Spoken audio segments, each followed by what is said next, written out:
మనలో చాలా మందికి తెలిసే ఉంది. ఈయన పేరు నీరవ్ మోడీ. ఒకప్పుడు ప్రపంచంలోనే ఫేమస్ వజ్రాల వ్యాపారి. అంతేకాదు ఇండియన్ బ్యాంక్ హిస్టరీలోనే అతిపెద్ద కుంభకోణమైనటువంటి పంజాబ్ నేషనల్ బ్యాంక్ స్కామ్ లో ప్రధాన నిందితుడు. పంజాబ్ నేషనల్ బ్యాంక్ కు 13,000 కోట్ల సున్నం పెట్టి ఆ స్కామ్ బయటికి రావడానికి ముందే తన కుటుంబంతో 2018 లో లండన్ పారిపోయాడు. కొన్ని నెలల కిందట 8 లక్షల రూపాయల సూట్ వేసుకుని లండన్ వీధుల్లో దర్జాగా తిరుగుతూ కనిపించాడు. ఈయన చేసిన స్కామ్ గురించి అక్కడి రిపోర్టర్ ఈయన్ని కొన్ని క్వశ్చన్స్ అడిగితే దానికి ఈయన ఇచ్చిన సమాధానం ఇది.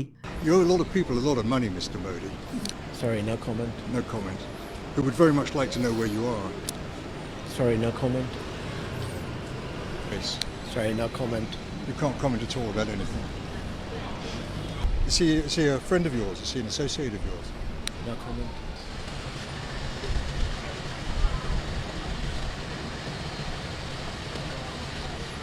గంతకి తగ్గ బొంత అన్నట్టు అల్లుడికి తగ్గ మామ మెహుల్ చోక్సీ. ఈ మహానుభావుడు కూడా బ్యాంకులకు కట్టాల్సిన 1,000 కోట్ల రూపాయలని ఎగ్గొట్టి ఆ స్కామ్ బయటపడడానికి ముందే విదేశాలకు వెళ్లిపోయాడు. ఈ లిస్టులో వీళ్ళిద్దరికన్నా ముందుండాల్సిన పేరు ఈయనది. ఆయనే లిక్కర్ కింగ్ విజయ్ మాల్యా. దీపావళికి ఎంపీలకు విస్కీ సీసాలిచ్చినా, ఇంట్లో బంగారు టాయిలెట్ ని కట్టించుకున్నా ఈయన ఏది చేసినా ప్రత్యేకమే. అంతే ప్రత్యేకంగా 17 బ్యాంకులకు ఇవ్వాల్సిన 9,000 కోట్లని ఎగ్గొట్టి 2016లో ఈయన కూడా లండన్ పారిపోయాడు. ఈ లిస్టులో ఉన్న మరో వజ్రం లలిత్ మోడీ. 3,000 కోట్ల రూపాయల ఐపీఎల్ స్కామ్ లో ప్రధాన నిందితుడు. ఆ స్కామ్ బయటికి రావడానికి ముందే ఈయన కూడా లండన్ పారిపోయాడు. వీళ్ళే కాదు, 1993 గుజరాత్ పేలుళ్ల కేసులో ప్రధాన నిందితుడు టైగర్ హనీఫ్. వీడు కూడా ఫస్ట్ పాకిస్తాన్ కెళ్లి అక్కడి నుంచి లండన్ పారిపోయాడు. క్రికెట్ బెట్టింగ్ స్కామ్ లో ప్రధాన నిందితుడైనటువంటి సంజు చావ్లా కూడా 1996లో లండన్ పారిపోయాడు. అప్పటి నుంచి అక్కడే ఉంటున్నాడు. అంతేకాదు టీ సిరీస్ ఫౌండర్ అయిన గుల్షన్ కుమార్ ని హత్య చేసిన నదీం, ఇండియన్ నేవీ సీక్రెట్స్ ని లీక్ చేసిన రవిశంకరన్, ఇలా ఎంతో మంది నిందితులు ప్రస్తుతం లండన్ లో హ్యాపీగా ఉంటున్నారు. సంవత్సరాలు గడుస్తున్నా, ప్రభుత్వాలు మారుతున్నా, ఏ ప్రభుత్వం కూడా వీళ్ళలో ఏ ఒక్కరిని కూడా ఇండియాకి తీసుకురాలేకపోయింది. ఇదంతా పక్కన పెడితే అసలు ఇలాంటి ఫ్రాడ్ చేసిన వాళ్ళంతా ఫస్ట్ లండన్ కే ఎందుకు పారిపోతారు? ఇంత పవర్ఫుల్ దేశమైన ఇండియా అన్ని సాక్ష్యాలు ఉన్నప్పటికీ వీళ్ళని తిరిగి ఇండియాకి ఎందుకు రప్పించలేకపోతుంది అనే విషయాలను ఈ వీడియోలో మనం తెలుసుకుందాం. మరెందుకు ఆలస్యం? ఇప్పటివరకు చెప్పిన వీళ్ళే కాదు, ఇండియాలో జరిగే చాలా ఫ్రాడ్స్ లో ఫ్రాడ్ చేసిన వ్యక్తి ఫస్ట్ వెళ్లే ప్లేస్ లండన్. ఇలా ఫ్రాడ్ చేసిన వాళ్ళంతా లండన్ వెళ్లడానికి గల కారణం అక్కడున్న చట్టాలు. ఏ దేశమైనా సరే బయట దేశానికి చెందిన ఒక వ్యక్తి అక్కడ ఫ్రాడ్ చేసి పారిపోయి తమ దేశానికి వస్తే అతన్ని తమ దేశంలోనికి రానివ్వదు. కానీ బ్రిటన్ అలా కాదు. ఫ్రాడ్ చేసిన వాళ్ళు తమ దేశానికి ఎప్పుడెప్పుడు వస్తారా అని బ్రిటన్ గవర్నమెంట్ ఎదురు చూస్తూ ఉంటుంది. అతను ఏ దేశానికి చెందిన వాడైనా సరే, అక్కడ ఏ నేరం చేసొచ్చినా సరే, డబ్బులుంటే చాలు బ్రిటిష్ గవర్నమెంట్ అతను తమ దేశంలో ఉండడానికి పర్మిషన్ ఇస్తుంది. అంతేకాదు వాళ్ళకి కొన్ని స్పెషల్ ఆఫర్స్ ని కూడా ప్రొవైడ్ చేస్తుంది. For example golden visa. మీరు ఏ ఫ్రాడ్ చేసినా సరే బ్రిటన్ వెళ్లి 18 కోట్లని గనక ఆ దేశంలో ఇన్వెస్ట్ చేస్తే అక్కడి గవర్నమెంట్ అతనికి గోల్డెన్ వీసాని ప్రొవైడ్ చేస్తుంది. ఈ గోల్డెన్ వీసా అక్కడి పౌరసత్వం లాంటిది. ఈ వీసా ఉన్న వాళ్ళు అక్కడ సొంతిల్లు కొనుక్కోవచ్చు, పని చేయొచ్చు, లేదా సొంత వ్యాపారాన్ని కూడా స్టార్ట్ చేసుకోవచ్చు.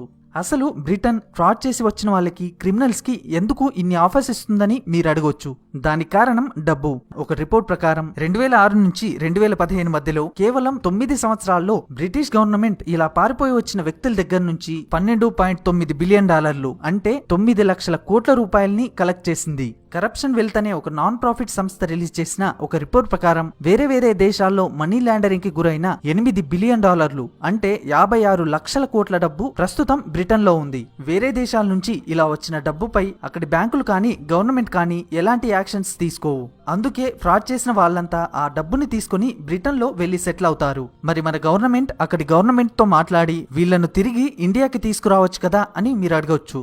ఎస్, మన దేశంలో ఫ్రాడ్ చేసి వేరే దేశానికి పారిపోయిన వాళ్ళని తిరిగి మన దేశానికి తీసుకురావడానికి ఒక ప్రాసెస్ ఉంటుంది. అదే నేరస్తుల అప్పగింత ఒప్పందం. 1992లో బ్రిటన్ మరియు ఇండియా ఈ ఒప్పందంపై సంతకాలు కూడా చేశాయి. ఈ ఒప్పందం ప్రకారం మన దేశంలో నేరం చేసి ఎవరైనా బ్రిటన్ కి పారిపోతే బ్రిటన్ అతన్ని తిరిగి ఇండియాకు అప్పగించాలి. అదే విధంగా వాళ్ళ దేశం నుంచి ఎవరైనా ఇక్కడికి వస్తే మనం అతన్ని వాళ్ళకు అప్పగించాలి. మన ఇండియా ఈ రూల్ ని కరెక్ట్ గా ఫాలో అవుతుంది. కానీ బ్రిటన్ గవర్నమెంట్ హ్యూమన్ రైట్స్ అనే సాకును చూపి నేరస్తుల్ని అప్పగించడానికి ఒప్పుకోవట్లేదు. యూకే గవర్నమెంట్ చెప్పేదాని ప్రకారం ఒక వ్యక్తిని తిరిగి ఆ దేశానికి పంపిస్తే అతనక్కడ చిత్రహింసకి లేదా మరణశిక్షకి గురయ్యే అవకాశం ఉందని అక్కడ గవర్నమెంట్ గనక భావిస్తే అతన్ని తిరిగి ఆ దేశానికి అప్పగించడానికి ఒప్పుకోదు. ఈ ఒక్క రూల్ వల్ల ఎంతో మంది నిందితులు లండన్ పారిపోయి తమ సొంత దేశాల్లో విచారణకు కూడా హాజరవ్వకుండా అక్కడ హ్యాపీగా తిరుగుతున్నారు. యూకే తమ దేశంలోకి వచ్చిన ఫ్రాడ్స్ ని ఎంత బాగా చూసుకుంటుందో ఈ ఇన్సిడెంట్స్ చూస్తే మీకే అర్థమవుతుంది.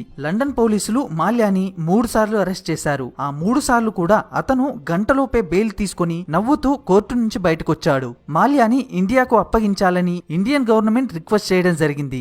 దానికి బ్రిటిష్ గవర్నమెంట్ ఇచ్చిన రిప్లై ఏంటో తెలుసా? ఇండియాలో జైళ్లు బాగా లేవు, వేడి ఎక్కువగా ఉంటుంది, బుక్స్ చదవడానికి సరైన లైట్ కూడా ఉండదు. ఈ కారణాల వల్ల మాల్యాని ఇండియాకి పంపడం కుదరదు. ఒకవేళ మీ జైళ్లపై మీకంత నమ్మకం ఉంటే వీడియో తీసి పంపించండి. ఆ వీడియో చూసిన తర్వాత నిర్ణయం తీసుకుంటామని అక్కడి కోర్టులు తేల్చి చెప్పాయి. వెంటనే మన గవర్నమెంట్ అతని కోసం ప్రత్యేకంగా జైల్ రూమ్ ని తయారు చేయించి east facing security cameras, medical facility, library, TV ఇలా ఆ రూమ్ కున్న అన్ని ప్రత్యేకతల్ని తెలుపుతూ 8 నిమిషాల వీడియోని బ్రిటన్ కోర్టుకి పంపించింది. ఆ వీడియో పంపిన తర్వాత కూడా బ్రిటన్ కోర్టు మాల్యాని ఇండియాకి పంపడానికి ఒప్పుకోలేదు. ఏదో ఒక సాకు చూపి నేరస్తుల్ని కాపాడడంలో బ్రిటన్ నంబర్ 1. ఈ ఒక్క కేసులోనే కాదు, టైగర్ హనీఫ్ విషయంలో కూడా ఇదే జరిగింది. టైగర్ హనీఫ్ గుజరాత్ బాంబు పేలుళ్ల కేసులో ప్రధాన నిందితుడు. అతన్ని ఇండియాకి పంపించాలని ఇండియన్ గవర్నమెంట్ రిక్వెస్ట్ చేసింది. అందుకు బ్రిటిష్ గవర్నమెంట్ అతన్ని ఇండియాకి పంపితే ఇండియన్ గవర్నమెంట్ అతన్ని చిత్రహింసలకి గురి చేస్తుందని, ఇది హ్యూమన్ రైట్స్ కి విరుద్ధమని, అతన్ని ఇండియాకి పంపడం కుదరదని తేల్చేసింది.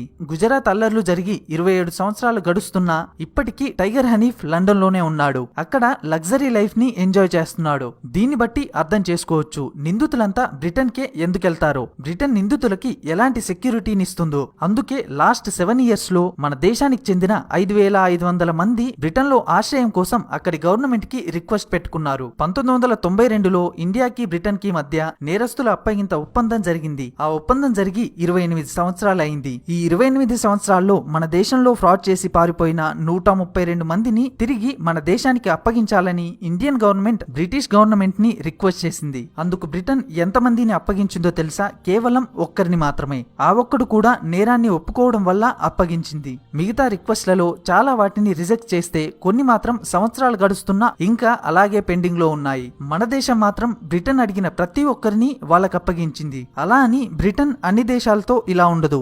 ఉదాహరణకి అమెరికాని తీసుకుంటే 2004 నుంచి 2011 వరకు అమెరికా నుంచి పారిపోయిన 130 మందిని తిరిగి అమెరికాకు అప్పగించమని యుఎస్ గవర్నమెంట్ రిక్వెస్ట్ చేస్తే వాళ్ళలో 120 మందిని యుఎస్ కి అప్పగించింది. కేవలం 10 రిక్వెస్ట్లను మాత్రమే క్యాన్సిల్ చేసింది.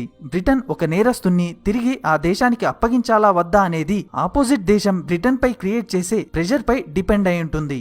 దీన్ని బట్టి అర్థం చేసుకోవచ్చు మన దేశం బ్రిటన్ లో ఉన్న వాళ్ళని తిరిగి ఇండియాకు రప్పించడానికి బ్రిటన్ పై ఎంత ప్రెజర్ ని క్రియేట్ చేసిందో. చాలా మంది వాడెవడో దోసుకెళ్తే మనకేం లాస్ అని అనుకుంటూ ఉంటారు. కానీ అది జనాల డబ్బు, ట్యాక్సుల రూపంలో ప్రజలు గవర్నమెంట్ కి కట్టిన డబ్బు. వీళ్ళలాంటి వాళ్ళు ఎప్పుడు డబ్బును దొబ్బేసినా కట్టాల్సింది జనాలే, చిల్లు పడేది మన జేబుకే. లాస్ట్ 5 ఇయర్స్ లో నీరవ్ మోడీ, విజయ్ మాల్యా లాంటి 58 మంది బిజినెస్ మెన్స్ కోట్లు కొల్లగొట్టి మన దేశం నుంచి పారిపోయారు. మన గవర్నమెంట్ కానీ బ్యాంక్ అధికారులు కానీ వీళ్ళని పట్టుకోరు. వీళ్ళ దగ్గర నుంచి ఆ డబ్బుని వసూలు చేయరు. మరి ఎవరి దగ్గర నుంచి వసూలు చేస్తారంటే వీళ్ళ దగ్గర నుంచి. కర్ణాటకలో ₹3.40 అప్పుని కట్టమని ఒక రైతుని 15 కిలోమీటర్లు నడిపించాడు ఒక సిన్సియర్ బ్యాంకు ఉద్యోగి.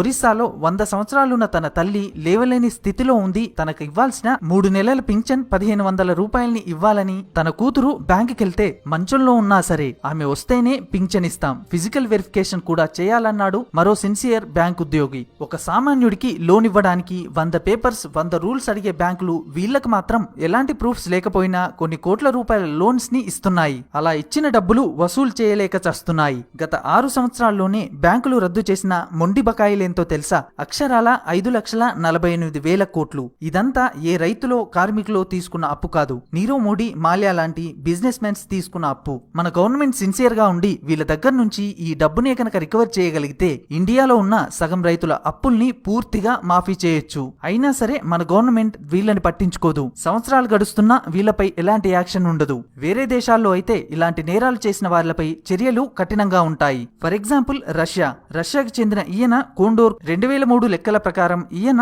ప్రపంచంలోని టాప్ 15 రిచెస్ట్ పర్సన్స్ లో ఒకరు. కేవలం ట్యాక్స్ కట్టడంలో ఫ్రాడ్ చేసినందుకు గాను రష్యా గవర్నమెంట్ ఇతని ఆస్తి మొత్తాన్ని లాక్కుంది. ఇతన్ని 8 సంవత్సరాల పాటు జైల్లో ఉంచింది. చైనాలో అయితే ఇలా బ్యాంకు సొమ్ము ఎగ్గొట్టే వాళ్ళని బహిరంగంగా అడ్డంగా ఉరితీస్తారు. కానీ మన దేశంలో మాత్రం డబ్బులు దొబ్బేసినోడు ఎప్పుడు ఇండియాకొస్తాడా అని జైళ్లకి రంగులేస్తూ కూర్చుంటాం. ఈ పరిస్థితి మారాలని ఆకాంక్షిస్తూ మీ ఫ్యాక్ట్స్ ఫర్ యూ. ఈ వీడియో కనుక మీకు నచ్చినట్లయితే లైక్ చేయండి, షేర్ చేయండి, కామెంట్ చేయడం మాత్రం మర్చిపోకండి.